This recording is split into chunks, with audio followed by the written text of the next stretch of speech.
માળિયાડીના ખાતે ગોવર્ધનનાથજી હવેલી વલ્ભાચાર્ય મહાપ્રભુજનના 548માં જન્મોત્સવની ભવ્ય ઉજવણી કરાઈ હતી। માળિયાડીના સમગ્ર પુષ્ટિ માર્ગ વૈષ્ણવ સમાજ દ્વારા ગોવર્ધનનાથજી હવેલી પુષ્ટિ માર્ગના સંસ્થાપક વલ્ભાચાર્ય મહાપ્રભુજીના 548માં જન્મોત્સવની ભવ્ય ભક્તિભાવ સાથે ઉજવણી કરાઈ હતી। આ શુભ અવસરે વહેલી સવારથી જ વિવિધ ધાર્મિક કાર્યક્રમનું આયોજન કરવામાં આવ્યું હતું। તિલક આરતીથી શરૂઆત થઈ હતી, ત્યારબાદ ઠાકોરજીના મનોરથ દર્શનાર્થીઓ માટે ખુલ્લા મુકાયા હતા। બપોરે ભવ્ય શોભાયાત્રાનું આયોજન કરવામાં આવ્યું હતું, જેમાં વૈષ્ણવ ભક્તોએ મોટી સંખ્યામાં ઉત્સાહપૂર્વક ભાગ લીધો। શોભાયાત્રામાં પરંપરાગત હવેલી ખાતે શૃંગારિત ગોઠવણ સાથે ઠાકોરજીના દર્શનનું વિશેષ આયોજન કરવામાં આવ્યું હતું। સાંજે તમામ વૈષ્ણવોએ એકી સાથે મહાપ્રસાદ બોડી સંખ્યામાં લાભ લીધો હતો। આ ઉજવણીમાં સમગ્ર વૈષ્ણવ સમાજની ભક્તિ અને શ્રદ્ધાને સમર્પણનું દર્શન થયું છે। માળિયાહાટીમાં ધાર્મિક આનંદનો માહોલ છે।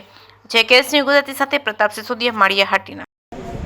શ્રી ગોવર્ધનનાથજી હવેલીમાં આજરોજ ચૈત્રવદી 11 અને ગુરુવાર તારીખ 24/4/25ના રોજ શ્રી મહાપ્રભુજી પ્રાગટ્ય મહોત્સવ ખૂબ જ ધામધૂમથી સર્વે વૈષ્ણવ સમાજ તથા સર્વે મંડળો સર્વે ભાઈઓ તરફથી એકદમ આનંદ ઉત્સાહથી મનાવવામાં આવેલ છે।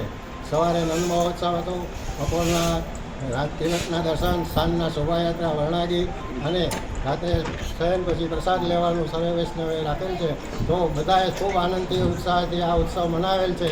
જે શ્રી મહાપ્રભુજીની કૃપાથી તથા નવનીતલાલજી તથા અંજનરાયજીની કૃપાથી આ ધર્મના સર્વે વૈષ્ણવ ભાઈ બહેનોએ ખૂબ જ આનંદથી ઉત્સાહથી ભાગ લઈ જે બધાએ લાભ સહકાર આપ્યો છે એ બધાને ખૂબ ખૂબ મહાપ્રભુજી ગોવર્ધનનાથજીની કૃપા થાય એવી વિનંતી કરી અને બોલ શ્રી વાલ્લા।